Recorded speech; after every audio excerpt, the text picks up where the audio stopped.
Hello, this is TCRC Videos, and today we're going to learn on the simulator how to do moves such as the hover, the torque roll, the rolling harriers, just some basic 3D maneuvers that you see a lot of people do, but you might be wondering how to do them. If you haven't already watched the first video on how to hover, I tried to teach using the going from a harrier to a higher and higher state of alpha to the point where you can just hover. I think it's a very good technique to use, but I think there are better techniques if you think you're a more advanced pilot. If you haven't watched that video yet, I would recommend watching it because it gives a lot of good points and tips on how to do this. But this video is a bit more advanced. The way I learned how to hover, and this was just by chance, is I literally just threw the nose up as high as I could go, and then just learned what the control surfaces do.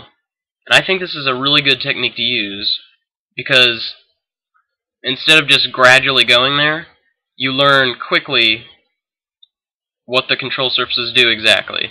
And I'll go over a little rundown of what those are in a minute, but the reason I think this is a little bit better is because you learn exactly which ones need to work when to keep yourself up in the nose. Now here's a little bit of a description of what each surface does. The ailerons, they work the exact same as in level flight.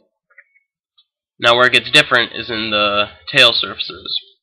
The elevator, when you're canopy towards you, which is where you're going to want to start, the elevator controls how far away the plane is from you. Like, if it starts sliding out that way, you need to push, and if it starts sliding towards you, you need to pull. So if you're really far away, let's get out there a little bit. If you're really far away and you want to bring the plane closer, because honestly the closer the plane is to you, the more you're going to notice slight changes and the easier it is to be able to make corrections. So you're just going to want to gently slide the plane backwards by pulling, not to the point where it gets too far. You don't want to break that high alpha state. But then you bring the plane closer to you, and then you can start noticing the slighter adjustments. Yeah, that's a good pace. Once you get close enough, you don't want to get too close that the plane's hitting you, because unlike in the simulators, in real life, if a plane hits you, you might drop your radio, and that's never good. The next surface you want to learn about is the rudder. This controls the sliding sideways of the plane. If you notice the plane starts to slide out to the right, just pull the rudder to the left. If you notice it starts to slide out to the left, you pull it to the right. And eventually you'll learn just to keep every surface right in the middle.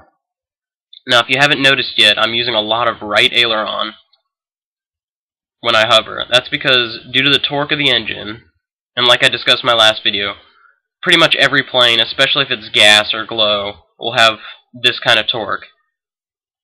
It'll turn this way. You need to just keep a little bit of right aileron, and it'll slow it up so it won't turn as much.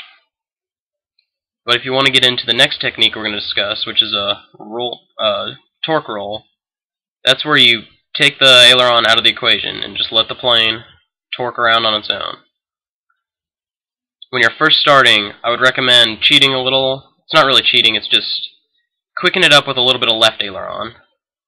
What this does is it starts the roll a little bit faster, and then you can get to your 4 main points. The way you want to learn how to do a torque roll is, you want to learn how to hover canopy towards you, and then once you've done that, you want to learn how to hover canopy away from you. And the reason this is difficult is because the canopy away from you method keeps things switched around. The ailerons always work the same, no matter which state of alpha or anything, but the elevator and the rudder are switched. They won't work the same way. You just want to get between these 2 points. Because what really makes this move spectacular is when you can get someone who can just let the torque of the engine just roll the plane. Because once you can get to your points, reference points, at the front, canopy away, and canopy towards you exactly, then it's a lot easier to gain your balance. But when not, it's a lot more difficult. And eventually you get to the point to someone who can notice, say at this angle or at a harder angle, can notice where the plane's going.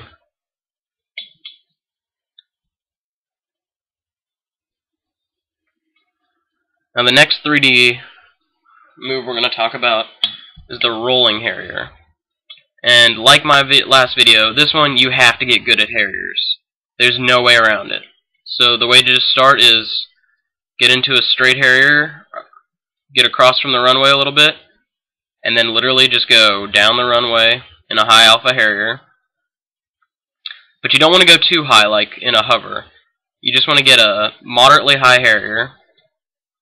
Let's say about a 45-degree angle is pretty good.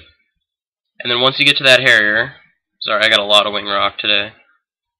Once you get to that high angle of harrier, just keep it and just learn how to use it. And then you want to learn how to turn, which I discussed in the last videos. You just give a lot of rudder and a little bit of aileron to compensate. And then you can just turn in the harriers. And then after that, you need to learn how to do it upside down or inverted. Inverted harriers are a lot more difficult because the controls are switched on the tail. Again, as you might have expected, the aileron surfaces work exactly the same. So that's one less thing you don't have to worry about.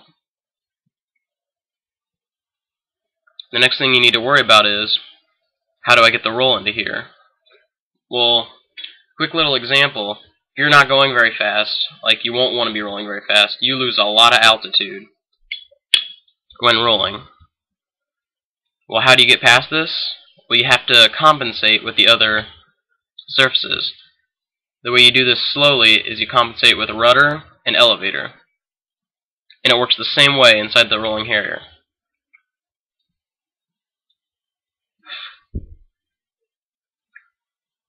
Alright. So the way you want to do this is, you want to get to where you're good enough in the harriers, and then when you roll, just bring the opposite rudder, opposite elevator, opposite rudder, opposite elevator, just like in that fashion, to the point where you can just keep the plane's nose up in the air. And I know you think, oh, is there an easier way? That just seems too perfectionist. Well, that's the only way I've ever seen anyone ever be able to do it. Because you have to keep that nose up in the air. And other than that, other than just a lot of practice, this one you can't really teach. This one took me a long time to learn how to do, so don't get discouraged if after a couple hours of work spread out, you can't do it. You can roll both left and right. Both directions work the same way, you just have to throw the controls the opposite way. Well, that was our video on how to do this. I hope it was informative. Some of these are just harder to teach just because you have to learn how to do it just by feeling it out. So I hope you've learned anything. If you haven't seen the first video, I referenced it a lot, so you should probably watch that one. I hope I said something about watching that first. But thanks for watching. I hope you learned a lot. Subscribe. If you have any questions or comments, please leave them below. And I guess thanks again for watching.